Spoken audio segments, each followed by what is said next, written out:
Half the food that is grown or produced on this planet is wasted. It doesn't even make it to our tables.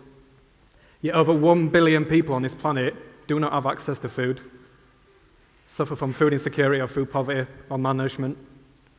We waste over 1 billion tons of food worldwide every single year. And in Leeds, in 2012, over 22,000 people were officially diagnosed as malnourished, including children.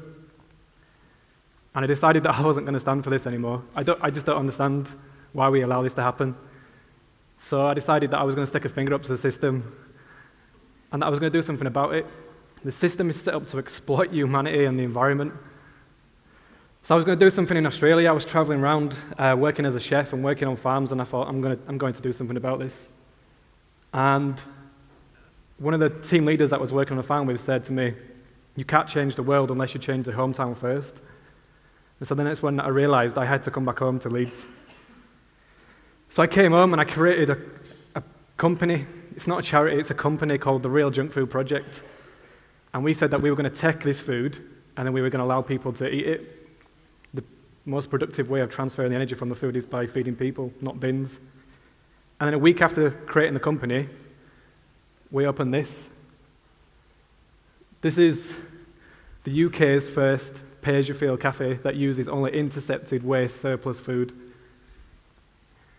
And pay-as-you-feel, it's not about getting a free meal or getting some free food.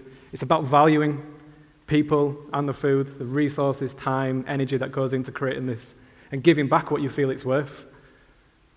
And I'd seen this concept being successful around the world, especially in Australia. Shanaka and his team at Lentil as Anything, they'd done it really, really well. But we decided that we were going to evolve the concept, and we were going to allow people to pay whatever they wanted. So we literally have people come into the cafes and giving back anything they want, their time, their energy, their skills, financial donations if they wish. We've got people washing the windows, we've got people washing up, sweeping the floor. We've had people rewiring the electrics, somebody that could afford to pay, but instead they rewired the electrics in the cafe for us.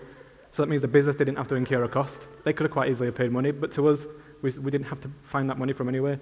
But it was more valuable to us for them to do that rather than actually giving us the money. So we intercept food from anywhere and everywhere. We get food out of supermarket bins. We get food from allotments, food banks, town markets, you name it, anywhere and everywhere. People ring me up and email me all the time saying, can you come and collect food? We always say yes. We use our own judgment. As human beings, we have the power to know whether this food is fit for us or not. What's the first thing everybody does when they think the milk is off? They go to the fridge and they smell it. But yet we don't apply this same concept to all food. We are manipulated by these expiration dates. Supermarkets know it's a very, very powerful tool for us to just see this date, throw this produce in the bin, and then go back and consume again. But this food is still perfectly edible. There's nothing wrong with it. I'll show you some interceptions. 15,000 cupcakes. Yeah, that's my co-director, Sam. He wasn't very happy about it either. We got asked by BBC Children in Need to go down and basically clear up their mess. They were doing something, a world record attempt for the longest line of cupcakes. And they said, no other third sector organisation or charity would go down and clean up this mess. And they asked the Real Junk Food Project to go down. So I travelled down in my van to Gloucestershire Airport and witnessed this atrocity. They didn't even want to get me on radio. They was like, don't allow him to get on radio and speak his mind. And I stood there and I was like, I don't see cupcakes, I see flour, I see sugar, I see eggs, I see labour, I see water and resources gone into this just to be wasted. If we wasn't there, that would all gone in the bin. So afterwards, we packed up the van. I stopped some in Bristol, I stopped in Birmingham and dropped them off. Within 24 hours, then all them cupcakes were gone. I fed them to people instead of feeding them to bins.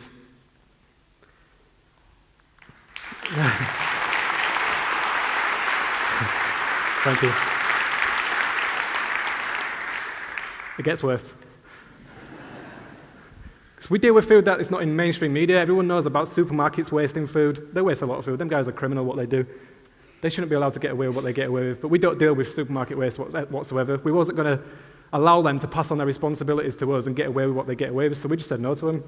But we deal with a lot of food waste, which no one even hears about. Food banks are the worst. A lot of people think that food banks do a lot of good, and they do socially, but environmentally, they waste a lot of food. Their internal policies only allow them to keep food for certain periods of time, even if it's within date. And then every week they come down to their cafe and they give me food. A couple of weeks ago, they turned up with 71 kilo bags of sugar. And I just turned around and went, why do you just feed this to people? Why are you giving it to me? Well, we can't, because we've had it for longer than 3 months. But it's okay for me to feed it to the general public, but it's not okay for them to do it. This is what baffles me. 610 kilos of chocolate, 6,100 chocolate bars. A company in Leeds contacted us and said, the date on these, 24th of July 2014, they'd gone past its best before. They was going to give these to intoxicated students during Freshers Week in September in Leeds. But they'd already expired. So instead, they give them to us to feed to the general public. We're still eating them now. There's still bars of chocolate in the cafe now. And it's 7-8 months later. But there wasn't fit enough for students during that period of time. We laugh, but this would have gone to landfill, this would have gone to waste. Think of all the energy and time and resources that's gone into making this food. The system is completely corrupt. So the pay-as-you-feel concept has been incredibly powerful for us. We've had a guy who walked into our cafe and he said to me, he had no money, no electricity and no food. And he lives in a high-rise flat just opposite the cafe, and he was on the verge of suicide. He was potentially going to end his life. And he came into the cafe by mistake and just stumbled up on us, and we gave him some food and sent him on his way.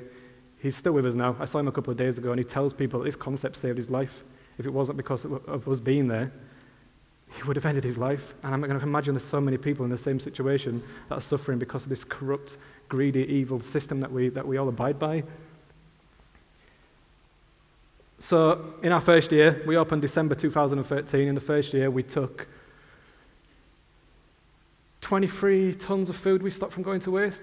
We fed over 10,000 people in that small cafe, only 26 people at a time. We made over 12,000 meals. And we said, we had something powerful here. We knew we had something incredibly powerful, but how were we going to spread it around the world? We didn't want to franchise it. We didn't want to become the McDonald's of food waste.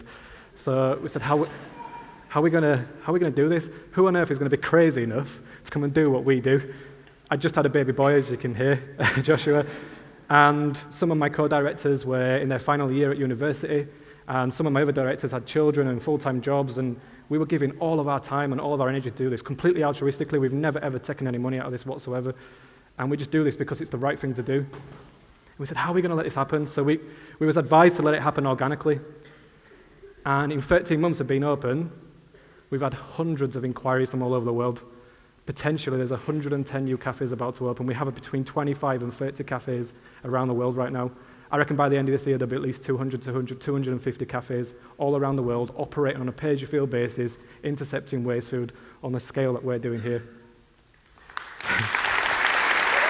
Thank you.